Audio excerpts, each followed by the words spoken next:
Serenbe is a place where people live, work, learn, and play in celebration of life's beauty. And we're here to share the stories that connect residents and guests to each other and to nature.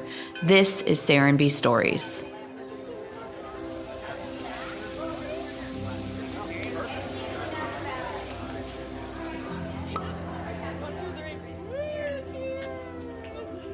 Today we're talking with Ford Fry, chef and restaurateur whose many Atlanta restaurants have been favorites of ours for years. As he continues to open new concepts across the country, we talk with him about his love of creating dining experiences, how he's kept his businesses going during the pandemic, and his vision for the future of food and dining out, all from his perspective as an eternal optimist. But first, Serenbe Stories is brought to you by The Inn at Serenbe. The Inn is nestled in the rolling countryside of bucolic Serenbe, where guests can walk on the 15 miles of trails through preserved forest land, the wildflower meadow, and the animal village. You can relax by the pool, hot tub, or in rocking chairs on the wraparound porch. Play on the croquet lawn, swings, and in-ground trampolines. Connect with nature and each other, all while staying in luxurious rooms on the Inn grounds or within the community of Serenbe. Book your stay today at serenbeinn.com. All right. So I want to welcome everybody back today. Today we have a really exciting guest. We have Ford Fry, who is a chef and owner of many, many beloved Atlanta restaurants. Ford can tell us exactly how many, but many of you know JCT Kitchen, the Optimist, Marcel, number 246, Super Rica is one of our favorite that has now expanded to multiple cities. And I believe he even has, that I have not eaten at, one in Texas. And Ford has lived all over the country, grew up in Texas, I believe, and then did the New England Culinary School in Vermont, did fine dining in multiple states, did a little bit of a corporate stint, didn't really fit your world. And in 2007, you decided to stay in Atlanta and bring us all this fabulous food. So Ford, welcome. Hey, thanks for having me. And hey, Ford, welcome, and looking forward to the conversation this afternoon. Yeah, hey, Steve. How long have you guys known each other? Oh, gosh. I don't know. I mean, I think one of those, I can't remember a pivotal moment. Ford arrived on the scene, and suddenly I started hearing these names. I think... did Smith Haynes? He did one of your first restaurants, what? Yeah. He did JCT, right? He did JCT. Yeah, and I think he had just done a lot and some stuff in Serenbe. So I think we must have met at JCT. Probably, because that had to have been it. Well, we opened the Blue Eyed Daisy in 2005, which he did, and then he was doing some other stuff. When did you start designing JCT? Yeah, probably 2006. Yeah, so that rolled right in. Yeah.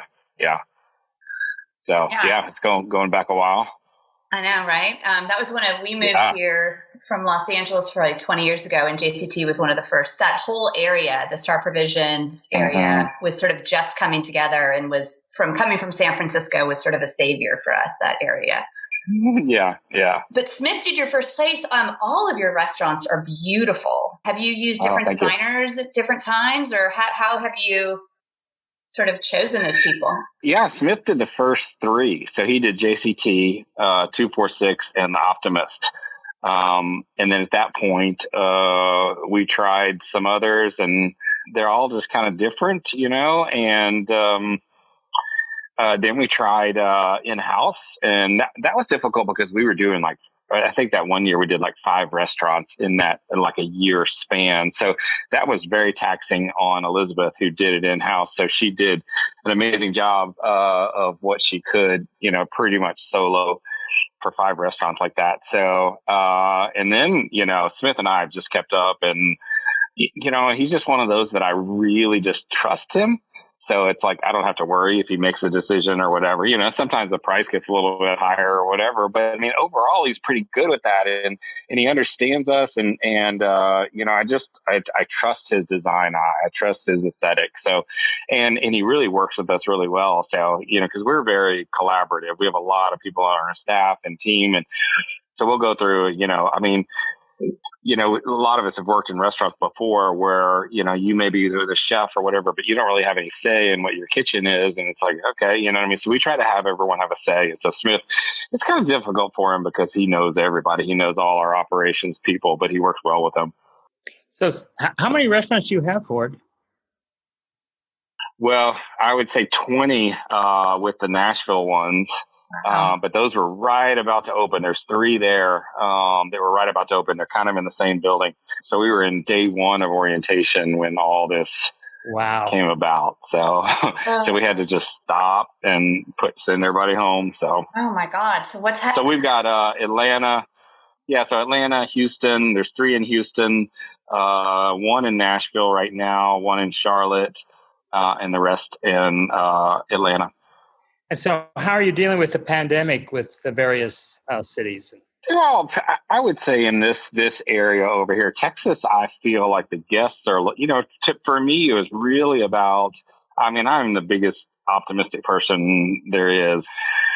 So, but it really didn't do us any good. If we were just going to open up or whatever, and the city wasn't ready to come out, that just wouldn't make sense. So I would say Texas is a little bit more not worrying about it quite as much. They seem to be ready to come out a little bit earlier, even though their state opened up lighter than Georgia did, but it's kind of on the same line. But it seems like from a guest perspective, they don't seem to be as nervous about it as the East Coast is. So here, to me, it's just like, I'm just kind of listening to the city and listening to what people are saying and their comfort level, and just kind of just easing our way through in stages. So like starting with to go and then working into outdoor dining. I think we've noticed in the city, traffic has really picked up. People want to sit outside. I see them sitting outside. There's still some people staying at home, and that's good too. So we're just kind of trying to take it in phases and kind of slowly work our way through June to kind of get fully opened again. Are all of your restaurants open in one form or another now, or any still closed? No, I think we still have some closed that are right about to open. So we have a process all the way through mid-June, which will get all of them opened in some form or fashion. Mm-hmm. And are you seeing a difference with, say, and I don't know if Marcel or like King and Duke or St. Cecilia are open yet, but that versus sort of Super Rica that feels like a little bit of an easier takeout? I mean, are people getting steaks and burgers from Marcel, or has that not opened yet? Yeah, no, Marcel just did. I think you're right. Your point. I mean, it's the Little Ray, Super Rica, and 246. And those are kind of the ones that we kind of stuck with. 246 is home stuff, pastas and pizza and things like that. People are used to doing that. The ones like JCT, St. Cecilia, King and Duke, Marcel, that's, it just didn't quite make sense, So we are opening those slowly and starting with takeout just to kind of get used to it, because we do anticipate that that's going to be a percentage of our business going forward, at least for the next, few months or so, or maybe even shoot. I mean, there's a lot of people who are saying, hey, I'm not really going to go out until there's a vaccine. So I'm like, okay, so that means a lot more takeout for us. So we need to get good at it. So, and so that'll be I think that's just going to increase as part of our business. And then our in-room dining is going to decrease. So. Yeah. I don't know what the regular numbers are. They 25% of, or 50, or was it based on square foot? I can't remember. It's changed a little bit. I think it's by square foot. I mean, it kind of roughly comes out to, about 50%. As far as spacing our tables, it's so tough for me because experience is so, critical for me, and just gloves and masks and people spread out, and I know it just goes against the whole experience. So, I know. Well, and if you have fixed furniture too, it's like you can't. What do you unbolt it to? There's all these sort of logistics that I think that we're recognizing that some things can't change. I read an article. I don't know if it was in the Times, but that a lot of restaurants are starting to do pantry items, and I thought that was sort of interesting. Have you guys discussed that at all, like specialty olive oils or anything that might be specific Tabascos, hot sauces, or is that just too complicated? We thought about that, and then we just started noticing that we're assuming that the cases are going to start declining and everyone's going to get better. So my logic was like, I don't know that I want to start another thing. So for me, it was more about getting everyone excited. Like we kind of have to look at our business in a whole different way. Like, all right, how do we run this business on half the sales we normally would do? So we really had to really rethink our menus, our staffing, all of it. So that was, to me, like, I was trying to turn that into a positive, say, hey, let's just wipe the slate clean. Let's come back simple. And let's come back, very hyper local, like as far as like, let's get the best ingredients we can and let's prepare them the way they're supposed to be prepared, that we're not trying to do anything fancy. Just, that way we're utilizing all the farmers who, a lot of the farmers have been doing pretty well, quite honestly, but some of them, there's about 25% who haven't. So, there's some of that. So to me, I'm kind of using this as an opportunity to get a little bit more simple. As I get older, I just want to be less is more for me. I don't know what that is. Yeah. Are there any innovations that you're bringing to the restaurant? A lot of people are talking about contactless pay or menus on your phones, or what do you do with menus? It seems so wasteful to, throw them away after each use. Like what are you guys thinking? Yeah. I mean, I think we've kind of did away with most of some of them, trying to be able to print them on, paper that can just be disposable in a way, as opposed to a thicker card that gets reused. I think the wine menus was the big question. So, we were fighting the whole iPad wine menu for a long time, but that may be time to get that going. So we're talking about things like that. Yeah. Is there anything that you're seeing in the marketplace, like any of your other chefs that are doing anything interesting? I know some things, fine dining has turned into pop-ups or takeout or burgers. Is there anything that's happening in the marketplace that's sort of compelling, that's interesting you're seeing? I mean, it is interesting to see, Besides fear.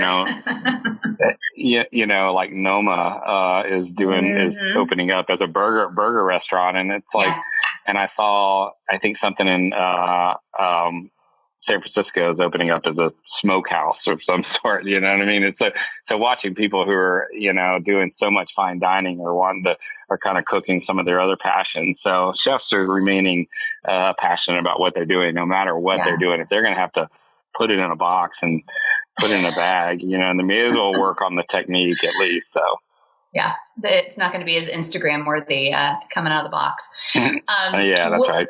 I know that we have at the Hill, at one of our restaurants, you can buy bottles of wine, which I thought was sort of mind blowing.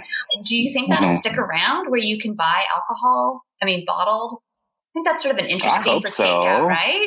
Or like, do you sell margarita mixes or packages? That would be kind of cool. Yeah, we do. We sell margarita mixes. Well, a lot of cities now are allowing cocktails to go, which that's never true. Right. Before. Yeah. I love the wine. I wish this was one thing that I researched trying to do at 246 in Decatur. It's such a small restaurant. We were trying to think like, well, why don't we, be great if we could get like a Vespa or a moped of some sort and put a rack on it and deliver pizza and bottles of, inexpensive wine. I thought it would be really fun, going around to the neighborhoods. But Georgia law wasn't allowing that. But maybe that'll open up. Oh, because of the delivery aspect of it. Delivery, yeah, right. Yeah. I can pick it up curbside. Yeah, I know. Yeah. All those rules. Yeah. So one of the things that I wanted to hear was sort of before you moved to Atlanta, which I think was 2007, you were all over the place. How did you land in Atlanta? Oh gosh.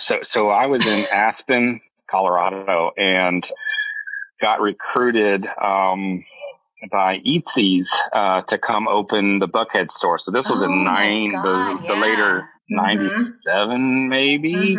So, Eatsy's was interesting. I kind of worked my way as opening that store and then worked into a corporate chef role, which was mainly R&D work, which was nice, but I learned a lot about running a business by working there. In my past, I never really learned how to run a business. It was more about, hey, if your food cost is bad, just charge more, and hopefully it'll fix it, So I learned a lot, because the margins were really, really light and the volume was heavy, and I learned how to manage people. And so opening a restaurant was somewhat simple I thought, comparatively to a big operation like that. So that's what really got me here. And my first son was 1 at the time. So you know how that goes. I mean, we start having kids and they get stuck here, and we start having friends, and I start knowing anybody, and we have contacts, and we're here, you know, and we love it, you know. Yeah. How old are your kids now? Oh, one just turned 23. Oh my God. Yeah, so I guess I've been here almost 22 years now, and then one is about to turn 21. Oh my God, that's amazing. And they're home with you now because they can't go anywhere, maybe. Or are they heading back to their college dorm, not dorms, but their apartments or whatever? Well, they're done. I mean, they got cut short. So one of them just graduated Georgia, and one of them's playing tennis at Auburn. So he'll be going back in the fall. Nice. Hopefully. I like it. So Ford, how are you dealing with R&D? Do you have a kitchen, or who's heading up your We, you know, my main thing is when we first open a restaurant, it's kind of a collaborative. It's me, probably a vice president chef, and the chef of that restaurant. I set the parameters as far as, hey, this is the model, this is the price ranges, this is the how many in this category, how many in this category, and then I write a menu, kind of a sample menu, like this is what I see this restaurant. So I kind of provide the vision in all different angles. So when it comes to the restaurant, you know, so when it comes to the menu, then 3 of us kind of get together and create that opening menu. Once the chef of that restaurant kind of gets their hands on it and understands, all right, and is playing, you know, within the lanes and is inspired by it, then we kind of let them go. So they're doing their own. So we let them go. Now, that's not Super Rica. Super Rica was another one. Super Rica is one that was everything is systematized and recipeed. And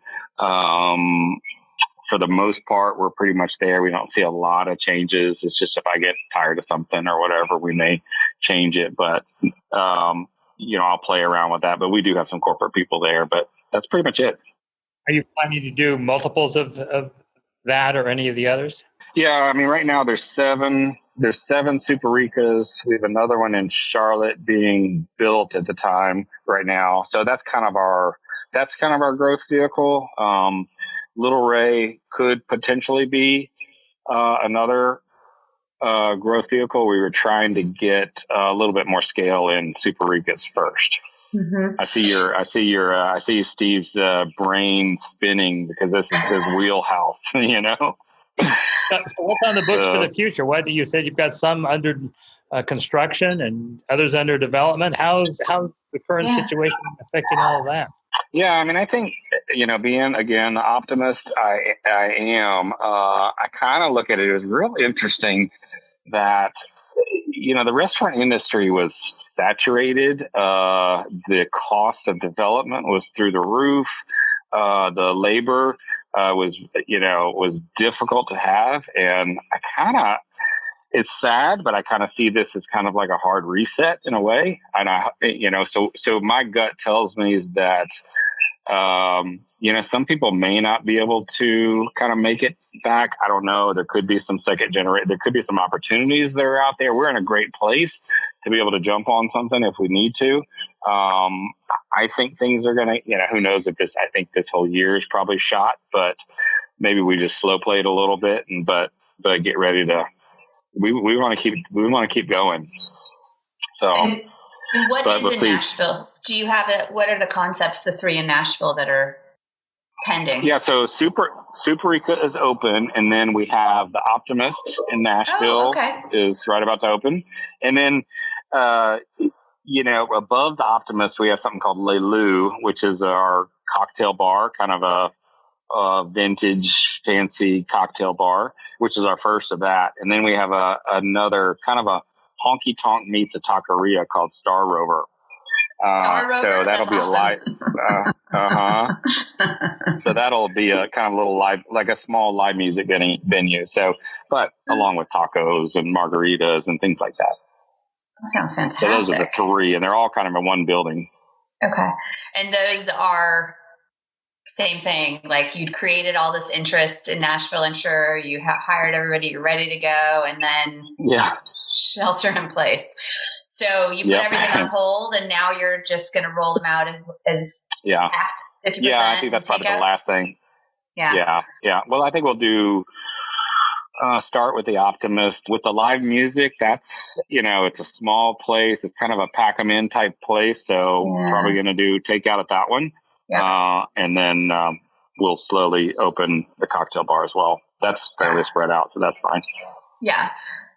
And I think everybody, I mean, I don't know, I think we're all sort of ready to do something new. And I was talking to Quinn, Steve's younger daughter, this morning, saying, the high end, I think, besides the takeout, which is fantastic, and a patio or something on the Beltline, but I think that the specialness of it will be even more important.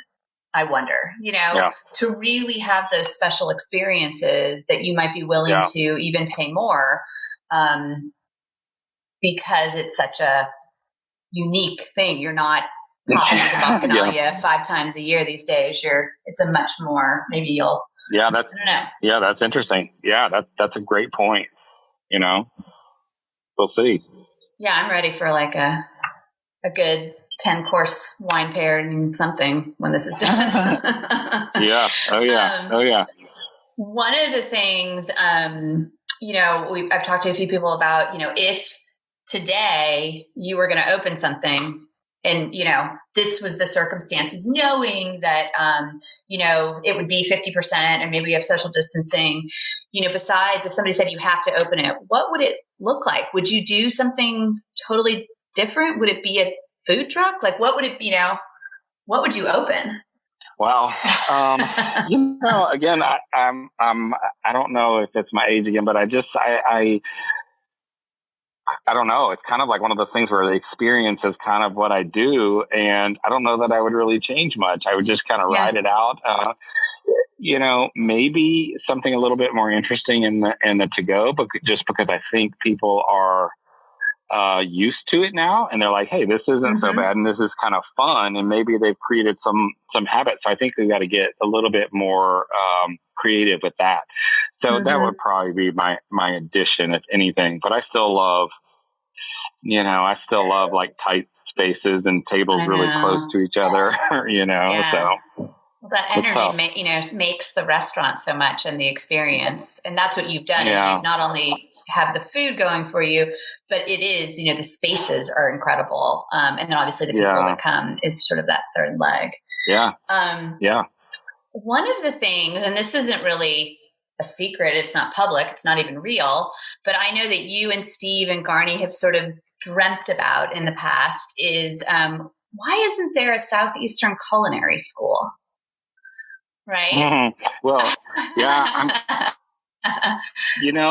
I was on this committee, had to do with accreditation and all that for the culinary school I went to. And when I went there, I mean, it was an amazing experience because we ran this in Vermont. So it wasn't like you were in a big classroom. It was like 6 of us per class. And we actually had to run kitchens that actually served guests like day one, if you've even cooked before. So it was very, very hands-on. Nice. And, I was seeing it and just watching, culinary schools as a whole probably just dwindled down. A lot of people are like, I just don't see much value in it. I'd rather just go work. I'll learn just as much, which is, very true, quite honestly.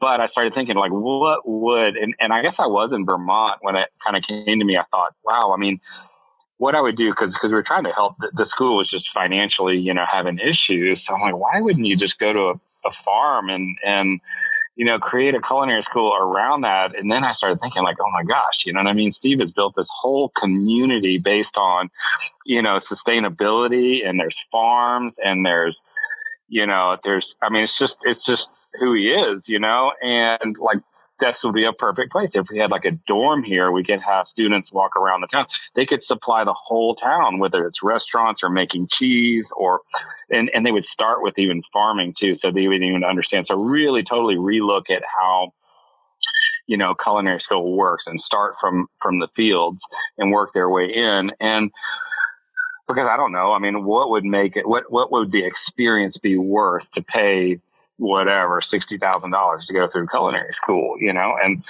I'd do that. I'd pay to go do that right now, quite honestly. So that's where it all came from. And Steve asked me, he said, well, where's the money coming from? And I'm like, God, Steve, don't bust my bubble. But he's right. So, but who knows? Maybe one day. It had been our fantasy bubble too. And, I think the day is going to come real. More people are being interested in all these kinds of things. And, and as you know, there's a real need not in Atlanta, but the Southeast to really have trained people to feed this huge hospitality industry. So hopefully we can pull it all together one of these days. We each have a lot to do, so it's been hard to guide it or even really focus on it. But yeah. Well, we'll just set intention. Yeah, but it'd be fun. Yeah, we'll set intention right here that it's going to happen. That's right. Exactly. How many employees across? Before this all started, how many employees did you have company wide? Yeah, I think we're in the 1,500 range. Yeah, I'm believing. That is impressive. And then that's prior to Nashville. Oh, okay. That's great. Oh. Any new concepts it sounds like the Honky Tonk and the Lei Lu were sort of a little bit of new ones, but any new other ones or dreams that you have? Like oh yeah, always. Fantasy concept? I know. That's like Steve. Steve has like 10 other restaurants ideas. Yeah, I don't know. I mean, I always have some other idea of what, and it always starts with what I feel like Atlanta needs, or it starts there. I don't want to come to Atlanta with something that Atlanta doesn't need. And I don't know, my latest dream, and who knows, I'm not sure that it'll ever happen, and there's nothing in the works about it, but just the old, I noticed, I guess I was a kid, Italian food was the whole, spaghetti and meatball type place. And then it kind of morphed into this Northern Italian, which was lighter and, a lot of grilled items and things like that. And I'm like, when is the Mafia Italian going to come back? Kind of a Mafia Italian version of Marcel, I think could be really fun in Atlanta. I love that. So, really that Southern Sicilian type thing, So who knows? Well, come down. We're doing it on Monday nights at the Blue Eyed Daisy. Oh, really? That's awesome. You're the Godfather? Yeah. Whatever role I need to play. Yeah.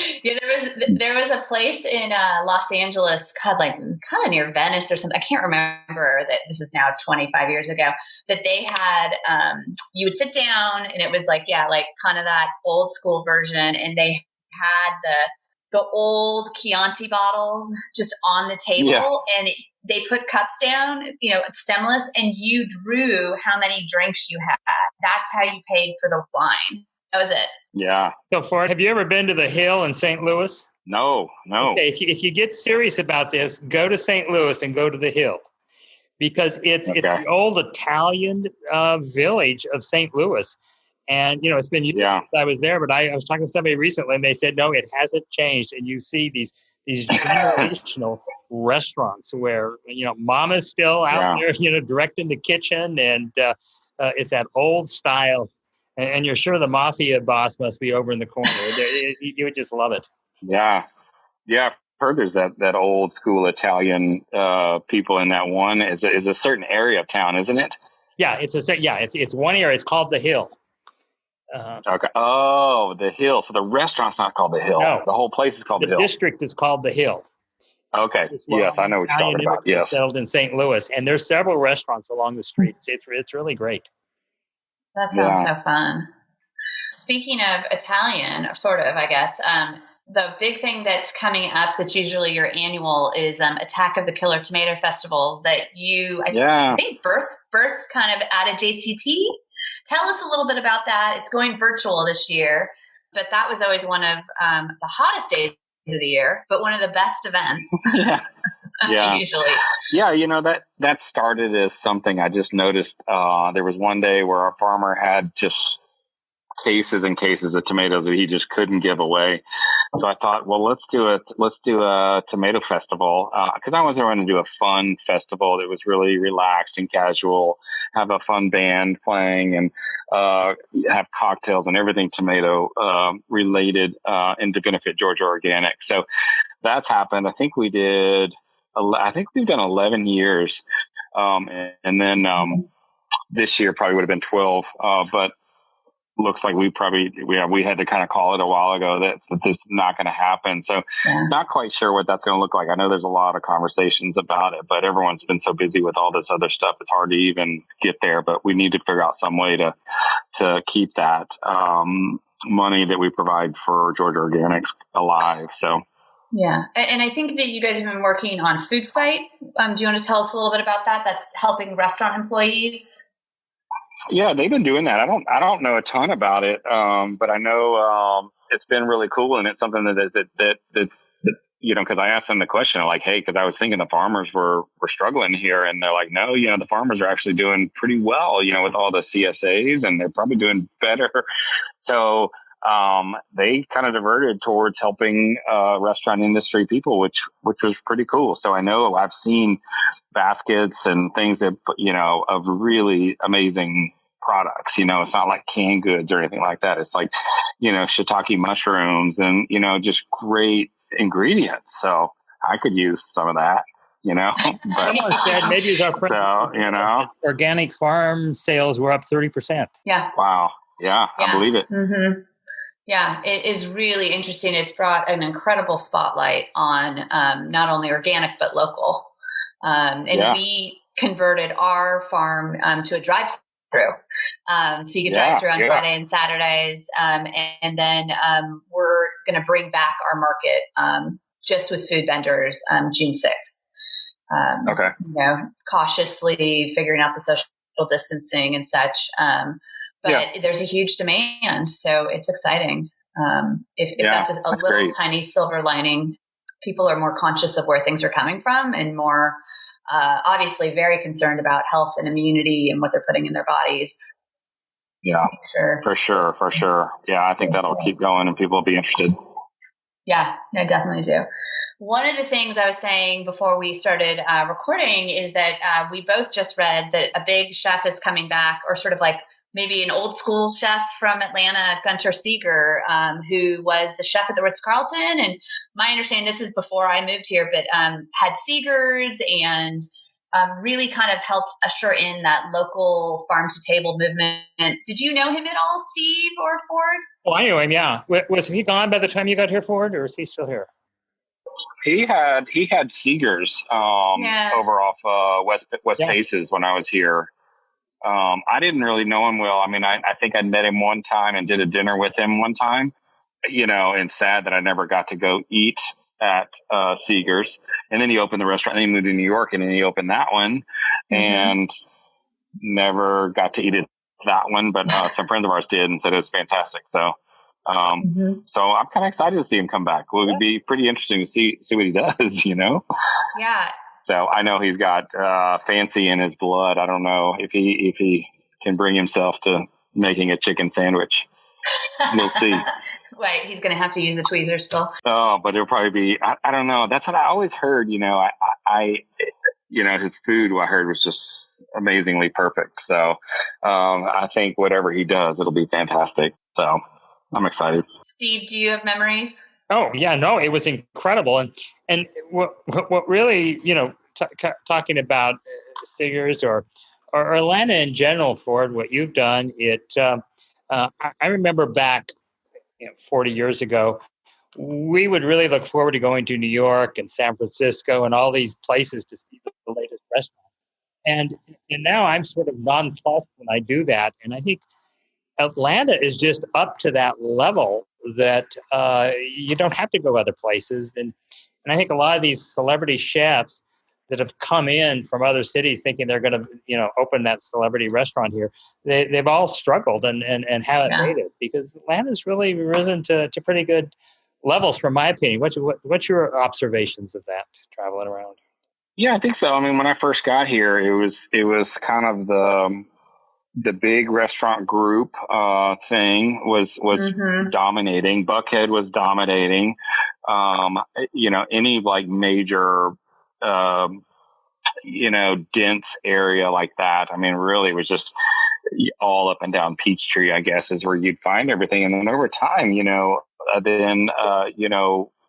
chefs started opening restaurants in neighborhoods and people, and I kind of remember, I think Bob Amick, really was the one that I saw that started doing big restaurants, off the beaten path with, One Midtown Kitchen was just like, that one to me was a pivotal turn, in the city, I thought, because it was like, you had to know where you're going, and then you'd go there and you're like, wow, this is pretty cool. And then all of a sudden it's just two urban licks, and then everyone else starts going into neighborhoods and things like that. And Buckhead has, the traffic flow in Buckhead as far as the restaurants have probably gone down, and everything all up and down Peachtree has probably gone down. And people want to go to these communities. And so there's been this whole push of these chef owned, operated, or sole owner operated restaurants. And they're all pretty good, So I think as far as chefs, I think that celebrity chef thing, when you get it in your brain and you start doing a bunch of restaurants, you kind of fly in and taste the menu and then fly out. And anyone who's run a restaurant before knows that that's not going to work. It takes us 2-3 months to even get somewhat, decent at operating a restaurant. And we've opened, close to 20 now. So it's still difficult. So just to come in and open it and fly away, it's kind of been the difficult for them. So, yeah. But I think Gunther Steger's been here long enough. So I don't, definitely don't, I see him as someone who this is kind of one of his homes. So I wasn't suggesting he was going to be that. Yeah. But other people, and interesting that he's coming back here, which is the point I was really going to make. That Atlanta is enough of a base that with his status and his attitude towards food, that he would say, okay, that the next chapter can be in Atlanta for a lot of reasons. Yeah, that's really cool. Yeah. Especially, New York is New York is blown out. It's amazing. This is pretty historical to see a town like that. I feel for them. It's already super expensive to do business there. And I don't know what that's going to look like in the next 6 months or now. Who knows? Someone suggested that 40% of the restaurants may not reopen. Just if you look at the size, they can't continue on 50% occupancy, and no way. And it's they need to be 110 every day. Yeah. And there was a long-term New Yorker that said, hey, I was willing to put up with New York because just the energy, and there is no energy here. And I'm getting out because the energy's gone. Wow. Yeah. I'm sure it'll be back. I'm sure. We'll see when. I remember the 70s when New York was really drying up. You could buy incredible properties, and everybody was thinking it was the end of New York, and look at it. Oh, really? Yeah. No, I think it'll come back. It'll just be sort of a sad road for a year or two. But I do think that the Atlantas and I think, the Nashvilles, these sort of second cities, if you will, that have been gaining prominence, even that article in Atlanta Magazine of Gunther Steger saying that, they came back and it was so livable, and they just were like, there's space and everybody, I think maybe somebody in his family lives here. And I think that is part of it, right? It's just, you can have a little more space in Atlanta. And it's just it's a very welcoming, friendly town. Both of you guys all three of us are transplants, obviously Steve, but there's something really phenomenal about the city that welcomes you. Yeah. Anything else you want to add? This has been such a fun conversation. Any thoughts, anything you want to promote or share, or besides go eat takeout at all your restaurants and sit on the patio? What, anything, go to Nashville and check out the new ones, but anything new? No, I want to hear from Steve though. I want to hear how he thinks this is going to play out. Give me get in that crystal ball of yours, and what's it going to look like the next, when are we going to be back to normal? Cause I'm hating this new normal phrase. Well, I think, if you look at all the trends that were already happening, we were moving away from big department stores. We were moving away from malls. We were working more from home, or the WeWorks, or there was a trend that was happening. The organic food movement was a trend. Connecting to nature in places. These are all trends that were happening. The environmental movement. And I think that this is just accelerating all those things, for better or worse. Those people that were in trouble they're going to go under. Some of the new concepts that I hope, and I think it's clear. We've seen more real estate sales than we've seen in a 2-week period, and if you read the stories about what's happening to the Hudson Valley and these various places, and even Atlanta. I don't know if you saw the article about all the people who were actually exiting New York, and I think Atlanta was like in the top 10 or 12, and that was compared to places within New York State. So I think there's going to be a rethinking, because all those companies that resisted for various reasons letting people work from home, either they weren't set up for it or they thought they were going to lose productivity and people were going to goof off. And they found that they're actually getting more productivity. And I know several companies from big to small that aren't expanding their offices, closing their offices. They're starting to evaluate, what the cost of real estate is. So I think one of the serious adjustments we're going to see is commercial real estate for office space. It's probably maybe not going to return. And how do we all adjust to that? What's that going to mean? Yeah, that should be a big switch. Yeah. And what I'm hoping that people become addicted to, blue skies and clean air. I think there's a lot of people that thought, well, it's going to be so long. Have we passed the place?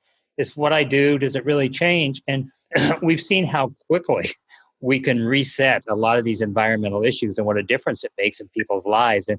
And so I'm hoping there's political will and determination that we're going to change some of that.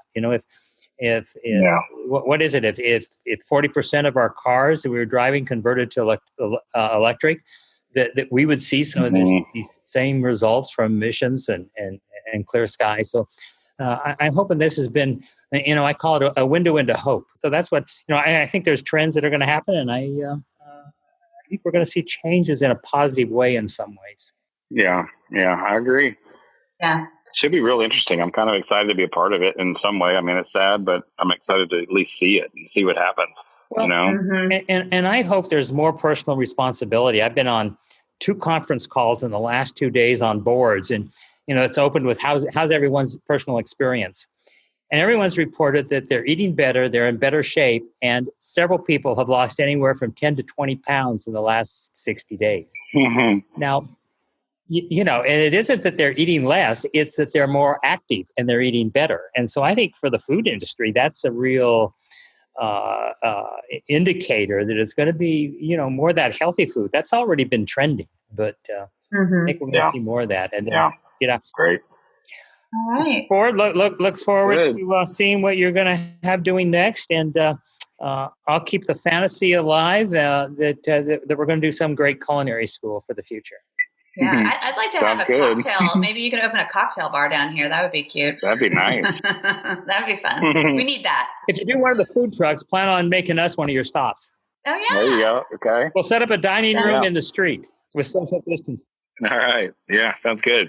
Okay. Yeah. Well, Ford, thank you so much. Yeah, thanks for having me. And good luck with opening the restaurants all the way back up. Thank you. Thanks, guys. Take care. Bye now.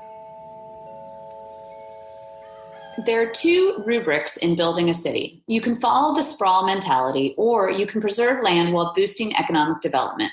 Serenbe builds and designs to be both beautiful and environmentally sustainable. If you're a city planner, developer, landowner, or policymaker, there are common sense solutions you can take to build a biophilic-centered community.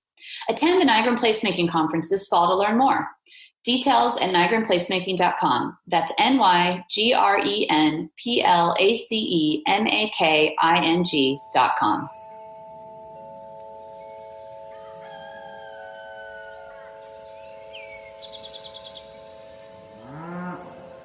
Thank you for listening to Serenbe Stories. New episodes are available on Mondays.